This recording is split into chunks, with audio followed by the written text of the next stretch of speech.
ಇನ್ನು ಈ ದೇವನಹಳ್ಳಿ ವಿಷಯಕ್ಕೆ ಬರೋಣ. ನೋಡಿ, ಮುಖ್ಯಮಂತ್ರಿಗಳು ಸಭೆ ಕರೆದು ಒಂದು ಮಾತು ಹೇಳಿದ್ದಾರೆ.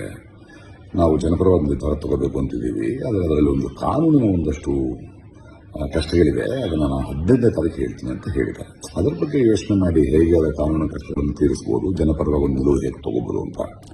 ಈ ಮಧ್ಯೆ ದೇವನಹಳ್ಳಿಯಲ್ಲಿ ಯಾರೋ ಒಂದಷ್ಟು ಕಿಡಿಗೇಡಿಗಳು ಪುಡಾರಿಗಳು ಹೋಗ್ಬಿಟ್ಟು ನಿಮಗೆ 3 ಕೋಟಿ ಕೊಡ್ತೀವಿ, ಸರ್ಕಾರದಿಂದ ಕಾನೂನು ಪ್ರಕಾರ ಕೊಡೋದು ತುಂಬಾ ಲೇಟ್ ಆಗುತ್ತೆ ಅಂತ ಹೊಡೆಯೋ ಪ್ರಯತ್ನ ಮಾಡ್ತಾ ಇದ್ದಾರೆ. ಆಮೇಲೆ ಇಡೀ ಏರಿಯಾನ ಗ್ರೀನ್ ಬೆಲ್ಟ್ ಮಾಡ್ತೀವಿ, ಇನ್ನೊಂದು 25 ವರ್ಷ ನೀವು ಮಾರಕ್ಕಾಗಲ್ಲ ಅಂತ ಯಾರೋ ಮಾಡ್ತಿದಾರಂತೆ.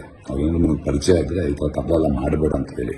ಎಲ್ಲ ಕಾನೂನು ರೀತಿ ಒಂದು ಪರಿಹಾರ ಇದೆ. ಅದಕ್ಕೆ ನೀವು ಕುತ್ಕೊಂಡು ಮಾತಾಡಿ. 15ನೇ ತಾರೀಕು ಟೈಮ್ ತಗೊಂಡಿದ್ದೀರಿ ಸರ್ಕಾರ.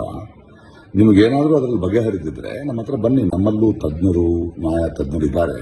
ನಿವೃತ್ತ ನ್ಯಾಯಾಧೀಶರಿದ್ದಾರೆ, ಗೋಪಾಲ್ ಗೌಡ್ರು. ಅದು ಯಾರು ಗೊತ್ತಾ, ಬೆಂಗಾಲ್ನಲ್ಲಿ 1,000 ಎಕರೆಗೂ ಮೇಲಿರೋ ಭೂಮಿ ರೈತರಿಗೆ ಕೊಡಬೇಕು ಅಂತ ಐತಿಹಾಸಿಕ ತೀರ್ಪು ಕೊಟ್ಟವರು, ಸಂವಿಧಾನ ಗೊತ್ತಿರೋರು. ನಿಮ್ಗೆ ಏನಾದ್ರು 15ನೇ ತಾರೀಕು ಇತ್ಯರ್ಥಗಳು ಆಗದಿದ್ರೆ ಬಂದು ಅದನ್ನು ಹೇಳ್ತೀವಿ. ನೋಡಿ, ಜನರಿಂದ ಆಯ್ದ ಪ್ರತಿನಿಧಿ ನೀವು, ಜನಪರವಾಗಿರಬೇಕು, ಸ್ವಲ್ಪ ಜವಾಬ್ದಾರಿಯಿಂದ ಇರಿ.